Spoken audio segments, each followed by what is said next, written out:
All right, so let's start with the big story that we are tracking on WION at this hour, where German naval chief has now resigned from his post after his comments dismissing the possibility of a Russian invasion and also saying that Russian President Vladimir Putin deserved respect. He also interestingly stated that Kiev will never be able to win back the annexed Crimean region from Russia.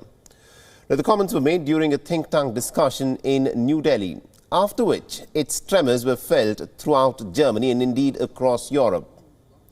In a statement, Vice Admiral Kim Schonberg said, and I quote him here, "My rash remarks in India are increasingly putting a strain on my office, and I consider this step necessary to avert further damage to the German Navy, the German forces, and in particular the Federal Republic of Germany." The resignation follows a day after Schonberg apologized for the comments. Prior to the resignation, the Defense Ministry also publicly criticized these remarks and said that it simply does not reflect Germany's position in either context nor in wording. On NATO's eastward expansion, the German naval chief had said that any country that has any kind of sovereignty and meets all of the requirements must be allowed to join the NATO. He, however, stated that Ukraine cannot meet the requirements as it has occupied the Donbas region, listening to the comments that were made by the German naval chief that ended up landing him in such deep trouble, which made him eventually resign. As long as a country has its sovereignty and decides we want to join NATO, and it meets all the requirements, like EU, meets all requirements to be a member, I would say yes. And I think Germany is still doing this. Okay, Ukraine, of course, cannot meet the requirements because it's occupied. China is not that nice country that we probably thought of. That China is more than a rival. And in case of, they will fight for what they think what is their side. Meanwhile, the Latvian foreign minister took a swipe using a quote by the German statesman Otto von Bismarck, quoting the lines, "Is a conquering army on the border will not be stopped by eloquence." Russia does not want NATO's expansion to countries like Ukraine and others bordering it. It has demanded for some pretty concrete security guarantees from the West and the NATO military alliance that Ukraine will not be allowed to join the bloc. The several talks earlier this month have, however, still not yielded any results. And WION's Siddhant Sibil has been tracking this story very closely for us and has sent us this report. Listen in.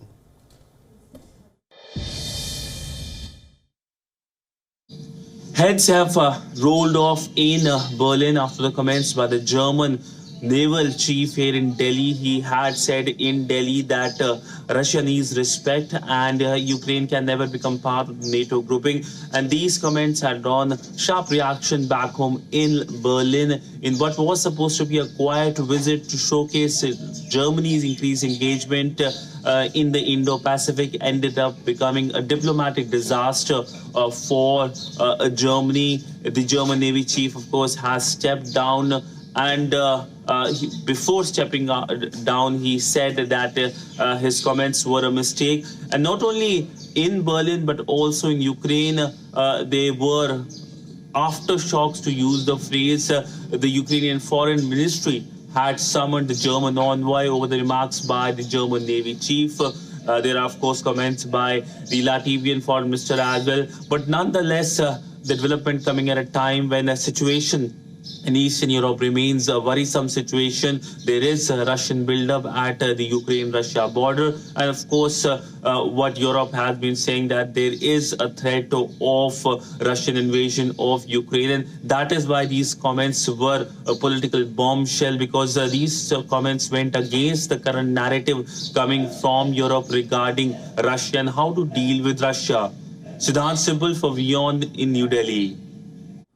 Meanwhile, the American Secretary of State Antony Blinken's whirlwind tour of Europe, besides holding talks with Sergei Lavrov, was also intended to shore up support to present a united front against Russia's troop build-up along the border with Ukraine.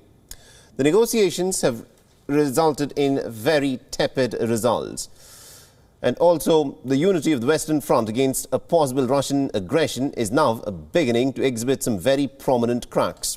Just this week, in Germany, a key partner of the NATO alliance, it's reportedly blocked Estonia from sending military hardware into Ukraine, and it has done this by refusing to issue permits for the export of German-made weapons to Kiev at a time when Ukraine is bracing itself for a Russian onslaught. Now contrast this with other NATO partners such as the United States, Britain and Poland, who have given the green signal for Estonia and other Baltic nations to immediately transfer their weapons to Ukraine.